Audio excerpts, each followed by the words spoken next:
আসসালামু আলাইকুম। সংবাদে আপনাদের সবাইকে স্বাগত জানাচ্ছি। আমি ফিরোজ তোহা। শুরুতেই আরবে কেবলস সংবাদ শিরোনাম জানিয়ে দেব এই মুহূর্তে হাতে পাওয়া সর্বশেষ গুরুত্বপূর্ণ আপডেট বাংলা সংবাদ। শুরুতেই থাকছে চাঁদা না দেওয়ায় বৃদ্ধ ব্যবসায়ীর পা ভাঙলেন বিএনপি নেতা। ছাত্র জনতার আন্দোলনে শেখ হাসিনা সরকারের পতনের দিন থেকেই খুলনার কয়রা উপজেলা বিএনপির সদস্য সচিবের বিরুদ্ধে অব্যাহতভাবে সন্ত্রাসী কার্যক্রম পরিচালনার অভিযোগ পাওয়া গেছে। বাস স্ট্যান্ড ঘের ও জমি দখল, ব্যবসায়ীদের কাছে চাঁদাবাজি, অর্থের বিনিময়ে আওয়ামী লীগ নেতাকর্মীকে আশ্রয়, বিভিন্ন ব্যবসা প্রতিষ্ঠানে হামলা ভাঙচুরের অভিযোগ উপজেলা বিএনপির সদস্য সচিব বাবুলের বিরুদ্ধে।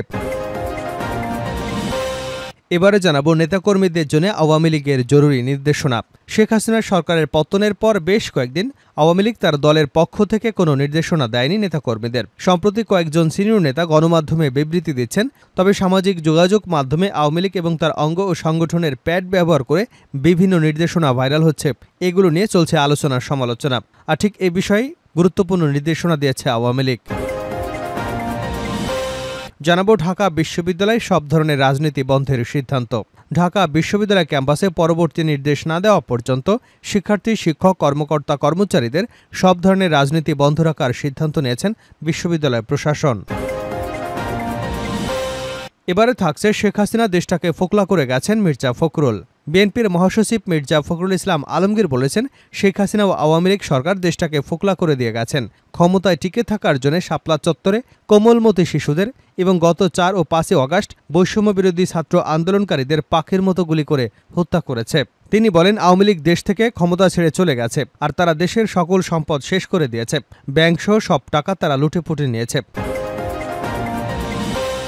জানিয়ে দেব চলমান তাপপ্রবাহ নিয়ে যা বলল আবহাওয়া অধিদপ্তর। দেশের 7 বিভাগের উপর দিয়ে বয়ে যাচ্ছে তাপপ্রবাহ।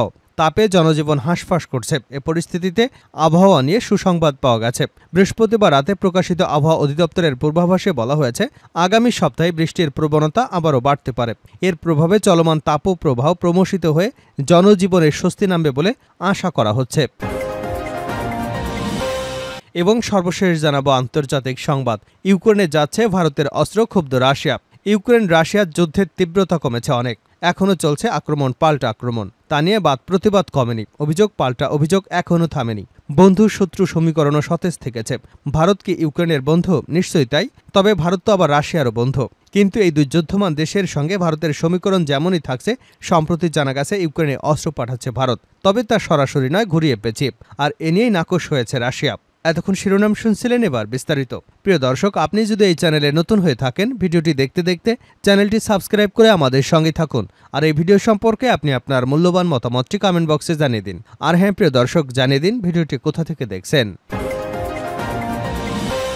চাঁদা না দেওয়ায় বৃদ্ধ ব্যবসায়ীর পা ভাঙলেন বিএনপি নেতা।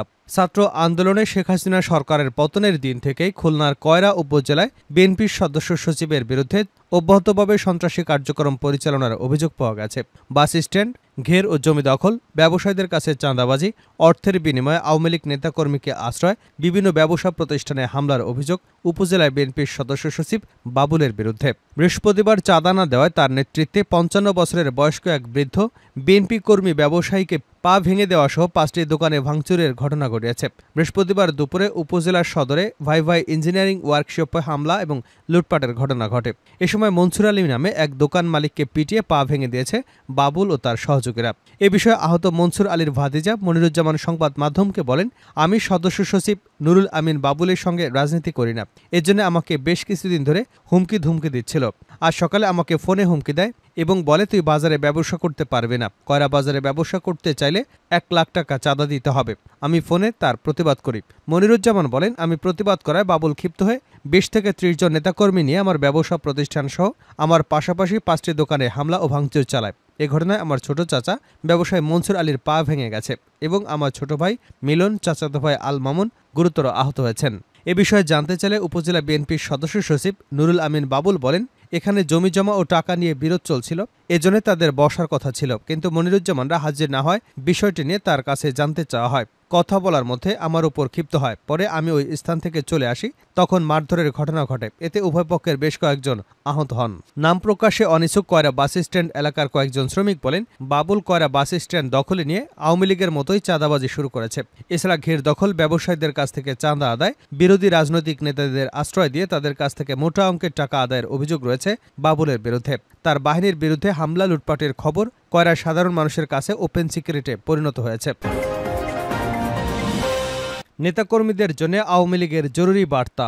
শেখ হাসিনা সরকারের পতনের পর বেশ কয়েকদিন আওয়ামী লীগ এবং তার দলের পক্ষ থেকে কোনো নির্দেশনা দেয়নি নেতাকর্মীদের। সম্প্রতি কয়েকজন সিনিয়র নেতা গণমাধ্যমে বিবৃতি দিচ্ছেন। তবে সামাজিক যোগাযোগ মাধ্যমে আওয়ামী লীগ এবং তার অঙ্গ ও সংগঠনগুলোর প্যাড ব্যবহার করে বিভিন্ন নির্দেশনা ভাইরাল হচ্ছে। এগুলো নিয়ে চলছে আলোচনা সমালোচনা।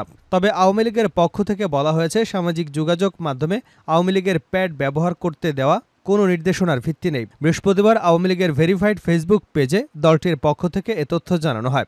এতে বলা হয়েছে, আওয়ামী লীগের প্যাড ব্যবহার করে বিভিন্ন নামে বেনামে নির্দেশনা দিয়ে সামাজিক যোগাযোগ মাধ্যমে বিবৃতি দিচ্ছে কে বা কারা, যেগুলোর কোনো ভিত্তি নেই। আওয়ামী লীগের Facebook page, Telegram channel, Twitter, YouTube চ্যানেলের বাইরে অন্য কোনো সামাজিক মাধ্যম, পেজ বা মিডিয়া থেকেও কোনো দলীয় আপডেট আসলে তা অবশ্যই আওয়ামী লীগের যোগাযোগ মাধ্যম থেকে যাচাই করার জন্য সবাইকে বিনীত অনুরোধ করা হয়েছে। আওয়ামী লীগের নেতাকর্মী ও সমর্থকদের জন্য সাংবাদিকদেরও দৃষ্টি আকর্ষণ করা হয়েছে পোস্টটিতে। ঢাকা বিশ্ববিদ্যালয়ে সব ধরনের রাজনীতি বন্ধের সিদ্ধান্ত। ঢাকা বিশ্ববিদ্যালয় ক্যাম্পাসে পরবর্তী নির্দেশনা না দেওয়া পর্যন্ত শিক্ষার্থী, শিক্ষক, কর্মকর্তা, কর্মচারীদের সব ধরনের রাজনীতি বন্ধ রাখার সিদ্ধান্ত নিয়েছেন বিশ্ববিদ্যালয় প্রশাসন। বৃহস্পতিবার রাতে ঢাবির প্রশাসনিক ভবনে উপাচার্য লাউঞ্জে অনুষ্ঠিত জরুরি সিন্ডিকেট সভায় এ সিদ্ধান্ত নেওয়া হয়। সভা শেষে একাধিক সিন্ডিকেট সদস্য এ তথ্য নিশ্চিত করেছেন। নাম প্রকাশে অনিচ্ছুক এক সিন্ডিকেট সদস্য জানান, সন্ধ্যা ৭টা থেকে রাত 8:45 পর্যন্ত উপাচার্য লাউঞ্জে জরুরি বৈঠক মিটিং হয়।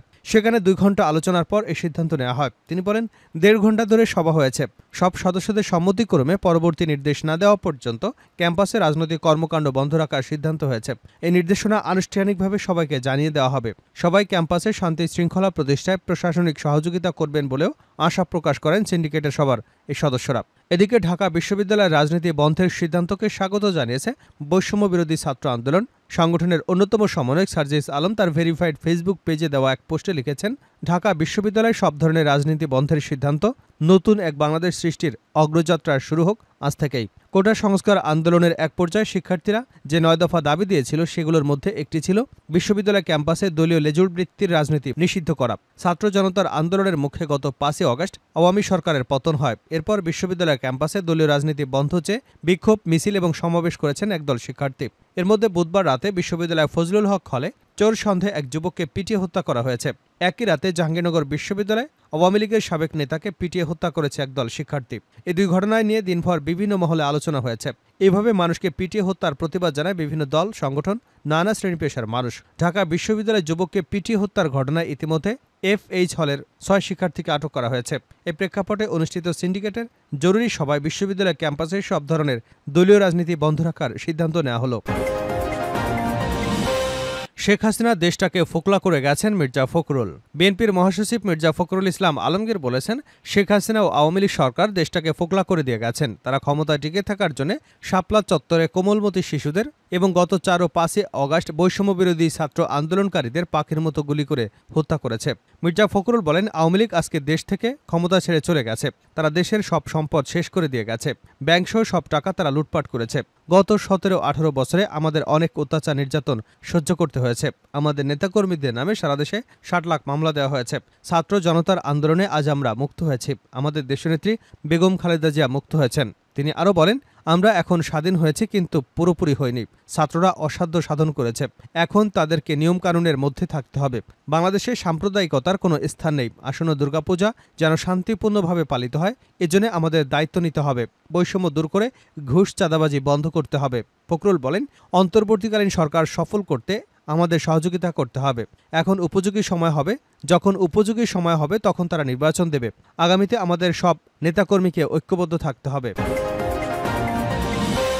শেষ করছে আন্তর্জাতিক সংবাদ দিয়ে। ইউক্রেনে যাচ্ছে ভারতের অস্ত্র, ক্ষুব্ধ রাশিয়া। রাশিয়া ইউক্রেন যুদ্ধের তীব্রতা অনেক কমেছে। এখনও চলছে আক্রমণ পাল্টা আক্রমণ। তাই তা নিয়ে প্রতিবাদ কমেনি। অভিযোগ পাল্টা অভিযোগ থামেনি। বন্ধু শত্রু সমীকরণও সতেজ থেকেছে। ভারত কি ইউক্রেনের বন্ধু? নিশ্চয়ই তাই। তবে ভারত তো আবার রাশিয়ারও বন্ধু। কিন্তু এই দুই যুদ্ধমান দেশের সঙ্গে ভারতের সমীকরণ যেমনই হোক, সম্প্রতি জানা গেছে ইউক্রেনে অস্ত্র পাঠাচ্ছে ভারত, তবে সরাসরি নয়। ভারতীয় অস্ত্র প্রস্তুতকারকদের বিক্রি করা আর্টিলারি শেলগুলো ইউরোপীয় গ্রাহকরা ইউক্রেনে পাঠাচ্ছে, আর এভাবেই ভারতে নির্মিত অস্ত্র পৌঁছে যাচ্ছে ইউক্রেনে। বিষয়টা প্রকাশ্যে এলে এ ব্যাপারে মস্কো প্রতিবাদ জানায়, কিন্তু নয়াদিল্লি এই অস্ত্র বাণিজ্য বন্ধে কোনো পদক্ষেপ গ্রহণ করতে চায়নি। বৃহস্পতিবার 11 জন ভারতীয় এবং ইউরোপীয় সরকার এবং প্রতিরক্ষা শিল্পের কর্মকর্তাদের বরাদে তথ্য জানিয়েছে এক আন্তর্জাতিক সংবাদ মাধ্যম। রাশিয়ার বিরুদ্ধে ইউক্রেনের প্রতিরক্ষা সমর্থন করার জন্য গোলাবারুদ স্থানান্তর 1 বছরেরও বেশি সময় ধরে হয়েছে। ভারতীয় অস্ত্র রপ্তানি বিধান অনুযায়ী ঘোষিত ক্রেতার কাছে অস্ত্র তৃতীয় পক্ষের কাছে বিক্রি বা হস্তান্তর করতে পারে না। এ ধরনের অননুমোদিত স্থানান্তর ঘটলে ভবিষ্যতে বিক্রি বন্ধ হওয়ার ঝুঁকি রয়েছে। 3 ভারতীয় কর্মকর্তা জানিয়েছেন, রাশিয়ার পররাষ্ট্রমন্ত্রী সের্গেই ল্যাভরভ এবং তার ভারতীয় পররাষ্ট্রমন্ত্রীর মধ্যে জুলাই বৈঠকের সময়সহ ক্রেমলিনে অন্তত 2টি অনুষ্ঠানে বিষয়টি উত্থাপন করা হয়েছে। একজন স্প্যানিশ এবং একজন সিনিয়র ভারতীয় কর্মকর্তার পাশাপাশি ভারতীয় অস্ত্র উৎপাদনকারী যন্ত্র ভারতের প্রাক্তন শীর্ষ নির্বাহী জানিয়েছেন, ইউক্রেনে ভারতীয় গোলাবারুদ প্রেরণকারী ইউক্রেনের দেশগুলোর মধ্যে রয়েছে ইতালি, চেক প্রজাতন্ত্র। এই দেশ দুটি ইউরোপীয় ইউনিয়নের বাইরে থেকে কিয়েভকে আর্টিলারি শেল সরবরাহ করার উদ্যোগে নেতৃত্ব দিচ্ছে বলে খবর।